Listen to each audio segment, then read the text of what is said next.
Okay, this is big. It's Erev Rosh Chodesh Kislev. Erev Rosh Chodesh Kislev, it's the beginning of the new month. And I spoke to Lelev Rebbe 2 days ago, and I said, Rebbe, what's the avoid of Kislev? He said, kiss means your wallet, your kiss, your money. He said, you got to give your kiss, your wallet, and your lave to Hashem. Mamish, give your wallet and your heart. Start pouring everything towards the Kadosh Baruch Hu. In the world of Chabad, Kislev is called the Chodesh HaGeula, the month of redemption. The entire month is like a Yom Tov, Yud Tes Kislev. According to the Sefer Yetzirah, essentially the book of Jewish mysticism written by Avram Avinu, Kislev corresponds to the power of sleep and the power of dreams, which we're not going to talk about today, but we're going to spend a lot of time this month talking about dreams and sleep and some of the secrets behind sleeping and dreams, as that's the spiritual energy of this month. Today, though, we're going to begin with the essential mission statement, the mission impossible of Moshiach. What is the mission impossible that Moshiach has to do in order to be considered the Moshiach?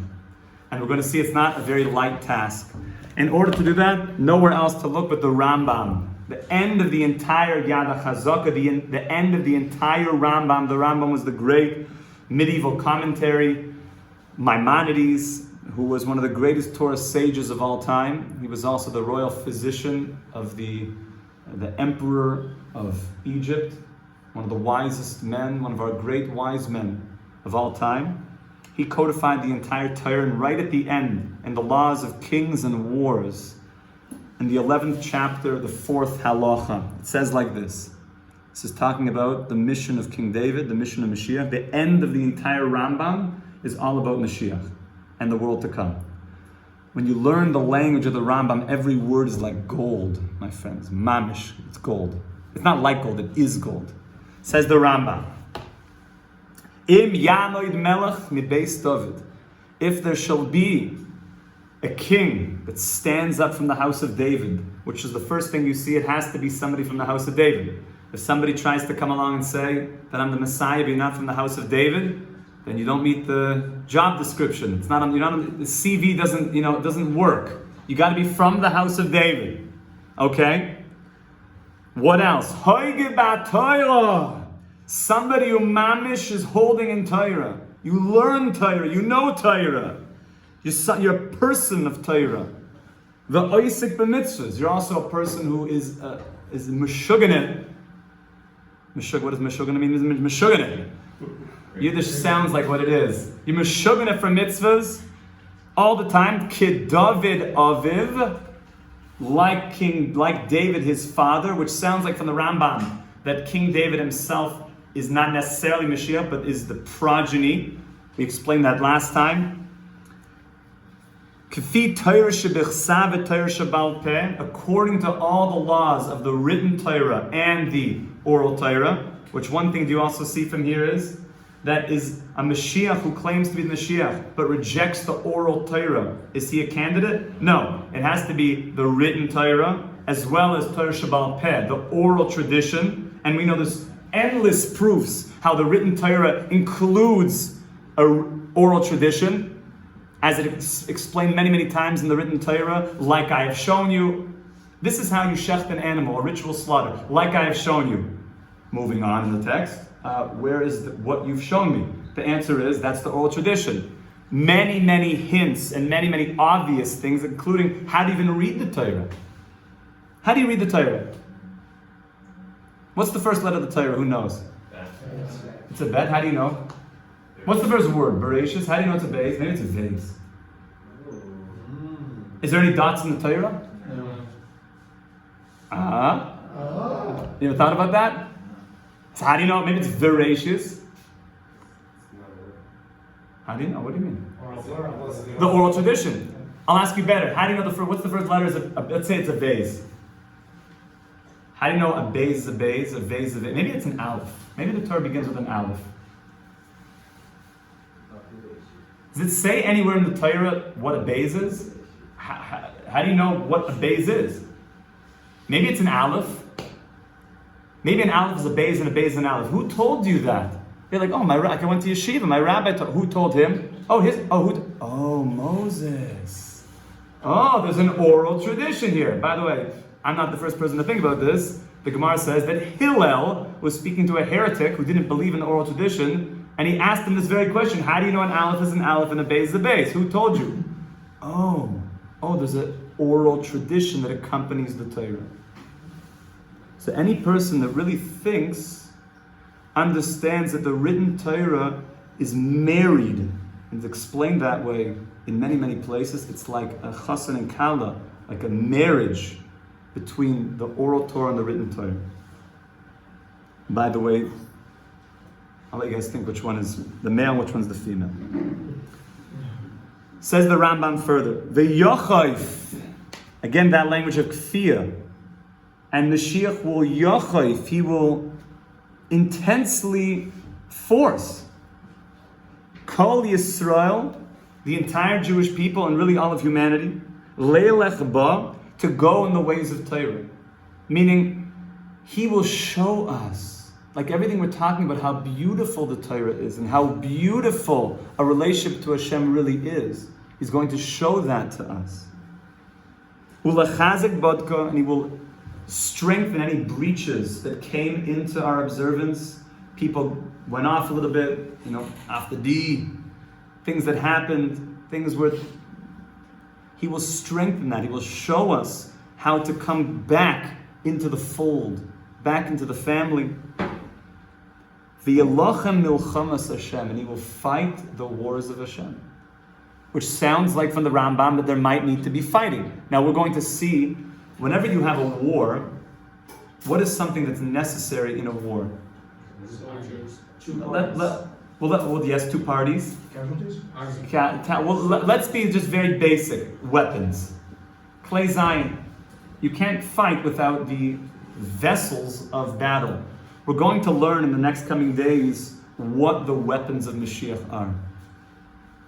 And you'll be surprised that they don't involve as much heavy artillery as maybe you'd imagine.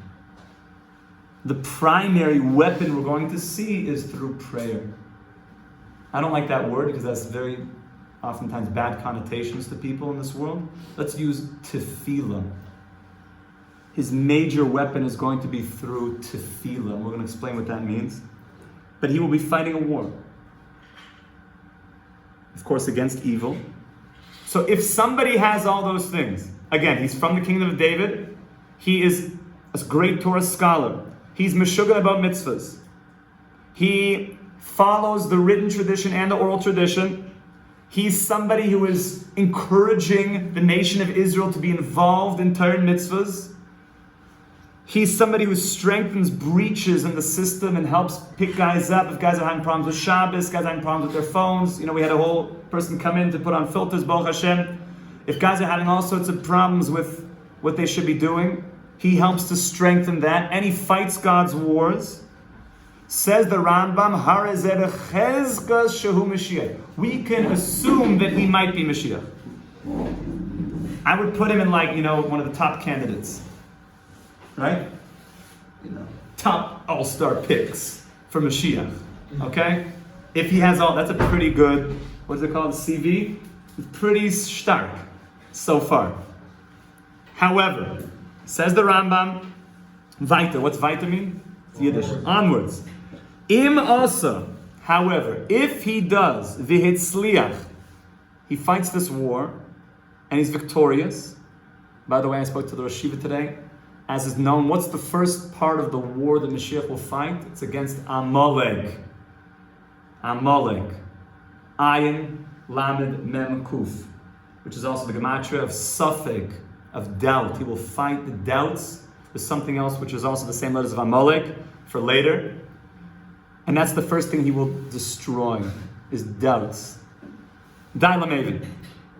V'netzach kol ha'umos, and he will fight all of the evil nations that are trying to stop God consciousness. Shesvivav, which means the first step of Mashiach will be eliminating those forces which are trying to cover up God in the world. And we're not talking about just a Joe Schmo here. We're talking about a noble human being. A man of Torah, a man of mitzvahs, a man of valor, a man of stature, sterling character, somebody who's totally committed to the mission of Hashem and the mission of God, of Torah, which means a very in tune, very deeply down to earth, holy person, a family man, all of it together, the whole package. If he does all this, and here's one of the big ones. Ubane mikdash bim kaimai. Like no biggie, just builds the temple. Like we have basic stuff, just like builds that third temple in Jerusalem. Bim kaimai of course means on Har Moriah, means Temple Mount, and he builds the temple. I just want to tell you a side machloikis that we'll get back to later, which is that there's a machloikis, who will build the temple? Will it be built by man?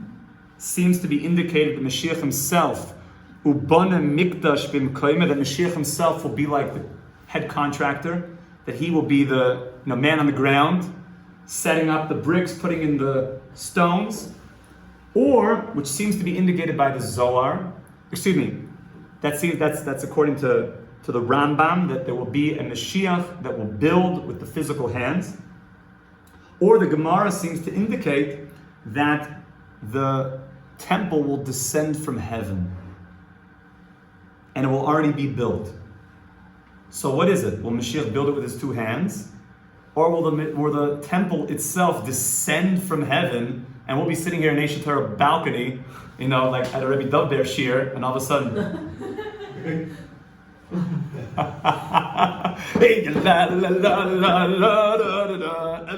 just you see the nations streaming from over the hills as the temple is descending from heaven.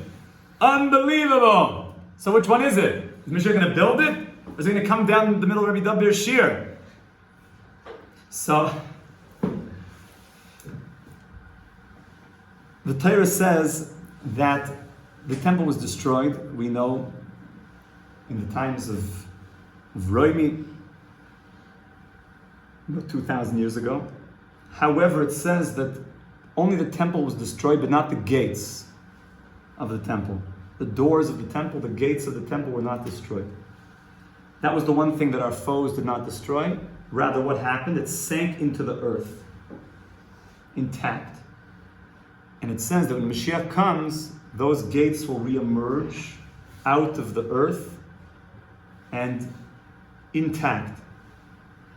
So the Gemara says in Baba Basra, Nun Gimel, Amid Beis, 53b, that a person who affixes the doors to a building, it's considered as if he constructed the entire building. So the Shari Zohar says it will be both. The temple is being built right now in Shemayim. It's being built by our mitzvahs. It's important that you know that. Every time, especially when somebody gets married, one of the classic things to say under the wedding canopy, Shprinzi, Beryl Shmerel, you're about to, you're getting married, Mazel Tov. Those are classic names nowadays, right? Yeah. And you're about to, create this eternal edifice, this binyan adayad, and everybody knows that as you build your home, you're putting a brick into the temple, right? That's like classic stuff, right? Your marriage will be a brick building the eternal temple in Yerushalayim. So it's sweet, but it's also true. But it's not only a husband and wife that get married, it's all mitzvahs that you do.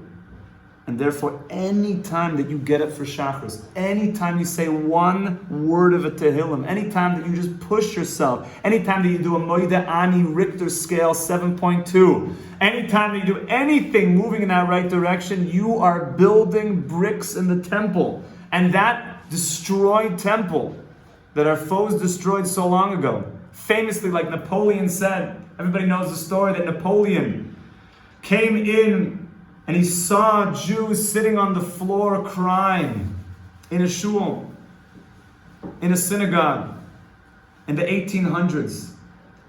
And he asked one of his close advisors, he said, what's going on? Why are they all crying? And that day was Tisha B'Av, my friends. And the advisor said, well, they're crying because their temple was destroyed. And Napoleon said, I'm the leader of the world. I would have known if the Jews had a temple in Jerusalem that was destroyed, and I heard no news of this. And he said, their temple was destroyed 1,800 years ago. And Napoleon said, any nation that still cries over their temple 1,800 years later will surely merit to see it rebuilt. So we know that it's coming, my friends. And every time that you do any mitzvah, anything, one mitzvah, you're building, you're putting bricks into the temple. And that temple will, yes, descend from heaven in the middle of Rabbi Dov Ber Shir, and we're all going to be dancing, Gevaldik. And Moshiach will then put the final gate. He'll be burned in the Mikdash, like the Gemara says in Bava Basra, a person who puts on the gate, it's like he built the whole building. We're going to return to that idea later on about it coming down from heaven and building it. But just hold on to that for now. And then the Rambam says something interesting. And then what will he do, if that's not enough? V'kabetz nidchei Yisrael. He will gather every single Yiddelah from the four corners of the globe back to Yerushalayim. Everybody. The ones hanging out there in, Papua New Guinea, the ones with the orange robes on the ashrams, the ones in everywhere you can imagine. Everywhere. They're all going to come back. Interesting to note, it sounds like from the Rambam that what comes first, the ingathering of the exiles or the building of the temple? Building of the temple seems to come first, and then all the exiles will come back. In other sources, it seems maybe everyone will come back to Israel first, and then the temple. Either way, that's right. Either way, we definitely see a huge influx of exiles returning to the land of Israel right now. And there will be Aliyah papers at the door upon exit, courtesy of Nefesh B'Nefesh.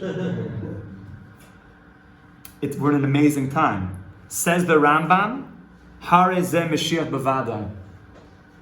If he builds the temple and he gathers all the Yiddelahs back to Eretz Yisrael, that is Mashiach, full stop. Which means, if you don't do that, it's not Mashiach. You might be in the category, like we said, all-stars. But Mashiach Mamish is going to build the temple and he's going to gather all the exiles. So until that happens, we don't have the certain Mashiach. But if he's not Matzliach, what if he's one of the top candidates? He's not Matzliach. He's not successful in doing this. Or he's killed. B'yadua she'ena zeh. It is known that he's not the one she'evticha alav Torah. He's not the one that the Torah promised us would come. If he's killed or if he dies. If he's killed. Harihuka kol malche beis David. And he will be like all the other kings of the kingdom of David. Hashlem v'aksherem shemesu. Like any of the noble and righteous kings that have come through all the generations, that just, they didn't pull off the job. It means that they're exalted and mighty people, but just not the Mashiach. V'loi hemidu HaKadosh Baruch Hu, the Rambam finishes this point, Hashem oftentimes made certain people get close to it, but not it, L'naseis v'yirabim, in order, in a certain way, to test people, to see if they'll get lost in the messianic fervor, or they'll be able to hold strong and actually see, what does Mashiach have to do, and what do I need to do to bring Mashiach? Shenamar unemaskilim yikashlu. Some of the wise men themselves will stumble. Litzreif behem levar v'laben ad eis kates ki oid lemoyed. Because the time has not yet come, and some of the false messianic fervor is a way of purifying out. Don't get caught up in the madness of it, like we've seen by other false messiahs over the generations and millennia, but rather hold on to the values we've just presented, that this is the true job description of Mashiach, that he has to pull off this mission impossible. I want to read you a short list of essentially the mission impossible that Mashiach needs to do and how we will fight that war. And anytime that you fight a war, like we said, you need weapons. And with this, we'll pick up tomorrow. So, the main weapon of Mashiach will be tefillah. That will be the main quiver the main arrow in his quiver. Quiver's the case, right? The main arrow in his quiver will be tefillah. Second, das. He will teach the world das. 3, yiras Hashem. He'll teach the world the awe of Hashem. 4, Torah. 5, teichacha. He'll be a master at giving advice and rebuke. 6, tahara. Purification. 7, mishpat tzedek. He will fight with justice. 8, bal eitz. He'll be a master advisor. Some of these we mentioned yesterday. 9, nekuda toiv bakol. He will always see the good in other people. By seeing the good in other people, he's going to use that sweet fragrance, like we mentioned, to bring people close to Hashem's Torah. 10, emuna. He will fight with the power of teaching belief and education. 11, he'll be a leader, a goyel. And like we mentioned, he's going to build the Beis HaMikdash. And finally, he's going to have this weapon called humility. Moshiach is described as a poor man riding on a donkey. You know, I would have expected Moshiach to like roll up in an Aston Martin or something like that, right? And like a Bugatti, like souped up with some like, you know, really hype music coming out with like the Moshiach flags. He's ani roichal al chamor, because it's not about Moshiach. It's about God. He's just the messenger that's going to be the one that's going to guide the world in this way of light. And it's up to us to embody these qualities. And as we do this, we are putting stones into the Beis HaMikdash. And with that, we're going to see it come down from Shemayim in this blaze of fire and land mamish right here. And we should be zoich to be dancing with Mashiach today. Amen. Amen.